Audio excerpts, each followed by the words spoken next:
announce the arrest of a suspect from a tragic crime that occurred on January 2nd in the community of Windsor Hills. I'd like to welcome to the podium the Newcastle County Chief of Police, Colonel Elmer. Good afternoon and welcome.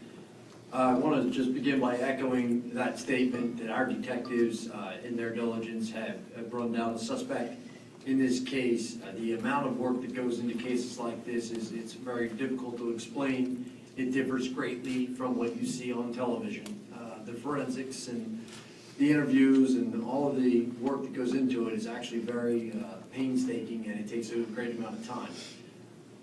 I know that we're here about the home invasion up north, but I want to take a second and segue into the fact that we still have an open investigation to where a juvenile was shot and killed in Brookside, and we cannot speak too much about that case because it's, as always, it's still under investigation.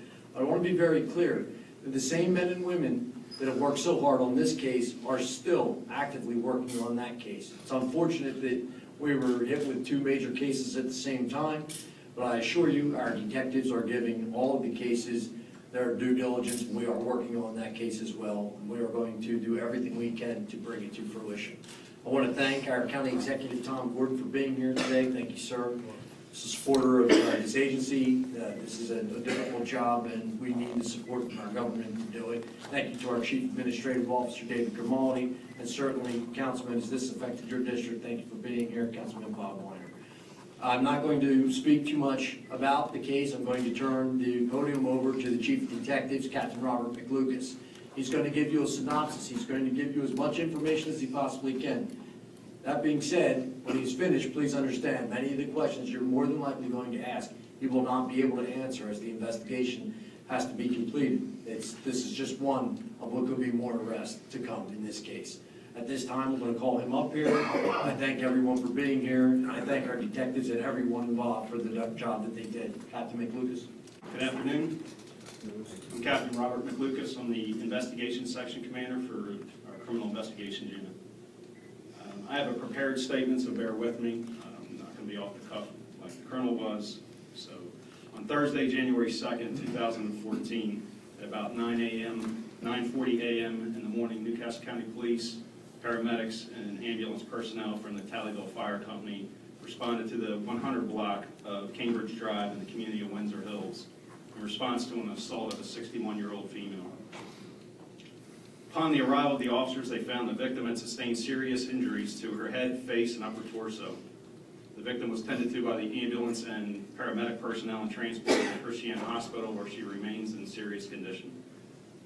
Police learned that the victim's husband arrived home shortly after running errands and found his wife had been severely assaulted. Additionally, the husband reported that his wife's gray 2010 Lexus four-door sedan was missing from the garage. The husband was unable at that point in time to provide any suspect information. Investigators had the victim's stolen vehicle and its registration entered into the National Crime Information Center, commonly referred to as NCCDE database. Over the next couple of days, investigators worked closely with prosecutors from the Delaware Attorney General's office, performing evidence processing of the scene, as well as conducting numerous interviews. On Saturday, January 4th at approximately 5:02 p.m., a patrol officer with the Newark Police Department in Newark, New Jersey, observed a dark gray Lexus four-door sedan driving erratically in the 600 block of Irvine Turner Boulevard. The vehicle was displaying New Jersey registration 907 RAM, and you'll see that displayed on this board in front of me. The officer stopped to investigate, and the two occupants of the vehicle fled on foot. The Newark, New Jersey Police Department coordinated a perimeter. Were able to apprehend both of those suspects. Those suspects have been identified as Jermaine E. Booker. He's a 19-year-old black male that resides in the 3200 block of North Van Buren Street in the city of Wilmington in Delaware. The other occupant was identified as Kendall T. Briscoe. He's a 20-year-old black male that resides in the unit block of Hillside Avenue in Newark, New Jersey. It's important to point out that both of these suspects have ties to Wilmington, Delaware, as well as Newark, New Jersey. The Newark police officers determined that the registration displayed on the Lexus was fictitious. They conducted a check of the vehicle identification number, the VIN, and confirmed that it was the victim's stolen vehicle.